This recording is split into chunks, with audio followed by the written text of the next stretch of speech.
Bonjour à tous et bienvenue dans cette nouvelle vidéo. On se retrouve aujourd'hui pour une vidéo revue de crayons de couleur en speed coloring. Donc comme d'habitude, je mets en couleur la petite illustration de gauche d'un coloriage de Clara Markova que j'aurais déjà réalisé au préalable avec cette gamme de crayons de couleur.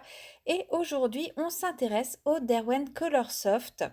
Donc c'est une gamme, c'est une des premières gammes Derwent en termes de prix. Alors il y a une gamme encore à prix inférieur.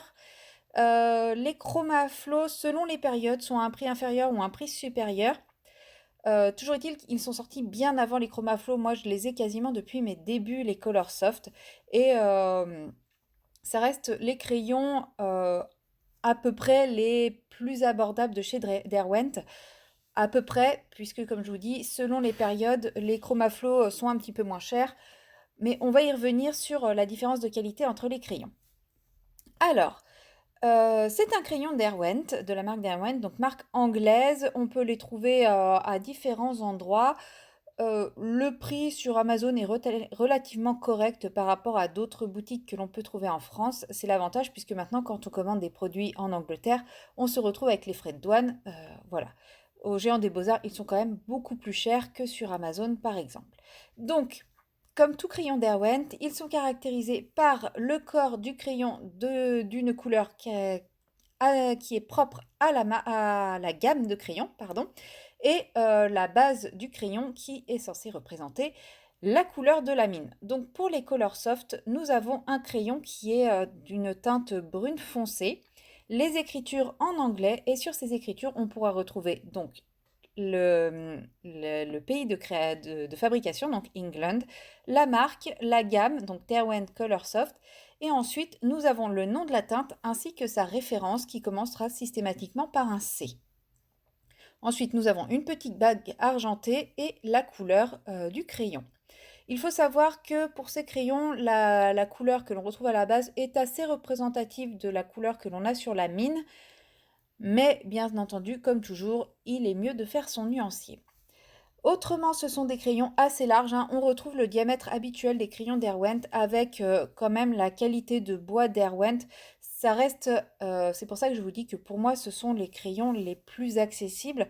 C'est parce que quand on les a en main, on a quand même une sensation de qualité que l'on n'a pas forcément avec les chromaflows, même si vous savez que j'aime énormément les chromaflows, donc ce n'est pas du tout pour dévaloriser les chromaflows, c'est juste que la première fois que j'ai eu les chromaflows en moins, habitués aux différents Derwent, je les ai trouvés un peu cheap. Là, on a vraiment la tenue d'un crayon Derwent avec le diamètre Derwent et la qualité de bois Derwent, donc on a la qualité Derwent qui est directement prenable en main. On a aussi donc une mine de diamètre assez gros, et on a une mine qui est relativement résistante, mais en même temps, elle sait être très douce et plutôt grasse. C'est-à-dire que c'est un crayon qui va facilement glisser sur le papier avec lequel vous allez avoir très peu de traces que vous appuyez ou non. Ce n'est pas du tout un crayon, c'est un crayon à mine dure, même si la mine est résistante. J'ai déjà réussi à casser quelques mines avec ces crayons puisque je n'ai pas toujours été très douce avec mes crayons, mais il reste quand même très très résistant et il y a très peu de cases dans le taille-crayon, tout en étant assez smooth, assez gras. Alors moi j'aime pas les crayons très gras, c'est pour ça que pour moi il est déjà bien gras. Je sais que pour d'autres ils ne seront pas assez, mais voilà. Après c'est une question de goût bien entendu, mais on peut facilement obtenir différents aplats de couleurs sans avoir de traces, puisque la mine est suffisamment grasse pour cela. Je ne saurais pas vous dire si c'est des crayons à l'huile ou à la cire, clairement. Je n'arrive pas à faire la différence. Je sais qu'il y a des gens qui savent faire la différence. Moi, je n'y arrive pas. Mais voilà, c'est des crayons qui ont une résistante. Ils ne font pas beaucoup de résidus, mais ils ont quand même les qualités des crayons gras, c'est-à-dire qu'ils font peu de traces quand on colorie, quand on fait des aplats, en prenant bien entendu un petit peu minimum le temps de le faire, mais ils n'ont pas une mine dure. Au niveau de ces crayons, on va parler d'abord du nuancier. Donc personnellement sur ces crayons, je trouve qu'ils ont un nuancier qui est à peu près équilibré. Quand je dis à peu près, je m'entends, on a quelques brins qui sont, je trouve, pas assez... Alors les brins, voilà, les brins pour moi c'est le point noir de ces crayons, puisqu'on a un brin très foncé, un brin moyen mais très froid, et ensuite nous n'avons que des brins clairs. On a 3 brins clairs, dont 2 très clairs qui sont très ressemblants, le 500 et le 530. Je les trouve assez similaires. Le 500 tire un tout petit peu plus vers le vert et le 530 un petit peu plus vers le jaune. Mais autrement, c'est quasiment le même brin. Mais entre le très foncé et le très clair, on n'a pas vraiment de nuance, puisque le très foncé est très froid et les deux brins clairs sont plutôt chauds. Et le brun moyen est assez chaud aussi. Donc je trouve qu'au niveau des brins, on manque de nuances pour vraiment réussir à faire un dégradé, un beau dégradé. C'est une gamme, il faut le savoir, dans laquelle vous aurez très très peu de violet. On a trois prunes, un prune très foncé, un prune moyen, un prune qui tire un peu vers le rouge, et on a trois violets, dont un qui est plus, qui tire pas mal vers le rose. Donc voilà, si vous aimez vraiment tout ce qui est violet, ça sera pas la gamme qui est faite pour vous parce que vous en aurez très très peu. Après, on a un joli dégradé entre le brick, le orange, le jaune. Donc là, celui-là, là-dessus, j'ai rien à dire. Au niveau des jaunes, je trouve qu'on a exactement la quantité qu'il suffit. Ils sont tous différents, ils sont bien différents.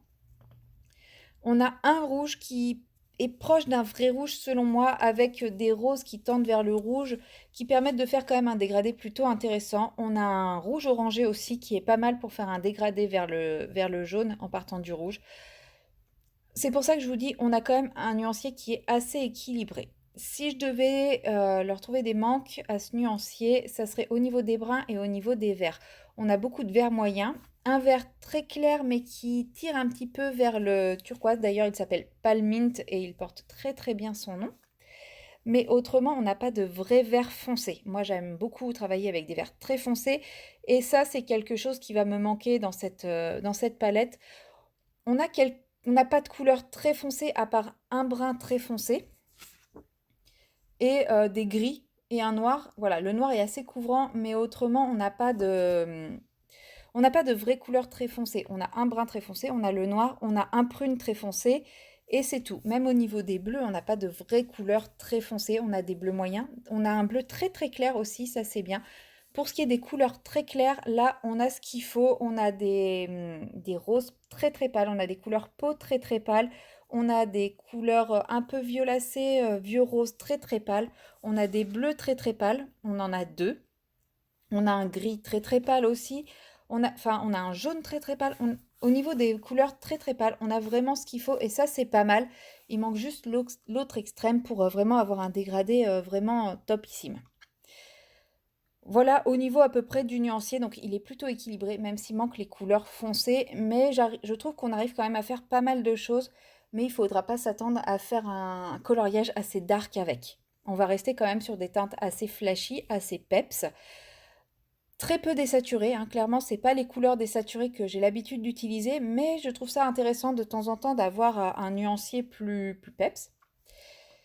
Et ce nuancier, en plus d'être équilibré, la qualité des crayons fait que ce sont des crayons qui se fondent très très bien entre eux, qui se mélangent très très bien entre eux. On va pouvoir très facilement faire des dégradés de toutes sortes, que ce soit des dégradés dans une même nuance, dans une même teinte, par exemple un dégradé de vert, un dégradé de bleu, de rouge vers le jaune, etc., que des dégradés de teintes complètement aléatoires.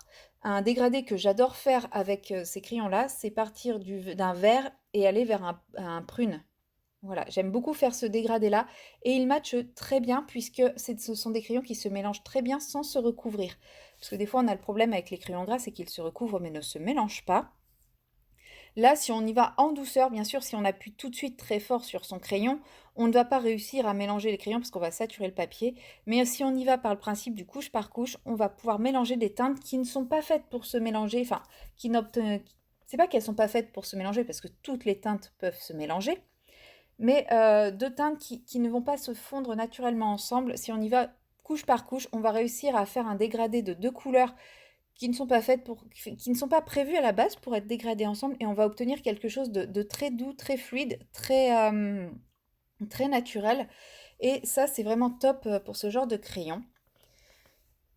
Pour moi, les Derwent Colorsoft sont vraiment des très très bons crayons pour des personnes qui, entre guillemets, débutent. Alors pas le débutant qui veut essayer le coloriage, mais plutôt le débutant qui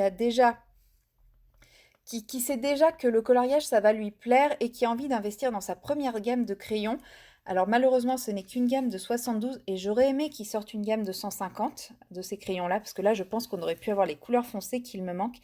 Mais voilà, pour une personne qui ça y est tombée dans le coloriage, aime le coloriage, a envie de progresser dans le coloriage, je trouve que les Color Soft sont vraiment adaptés pour ça parce qu'ils permettent vraiment beaucoup de choses.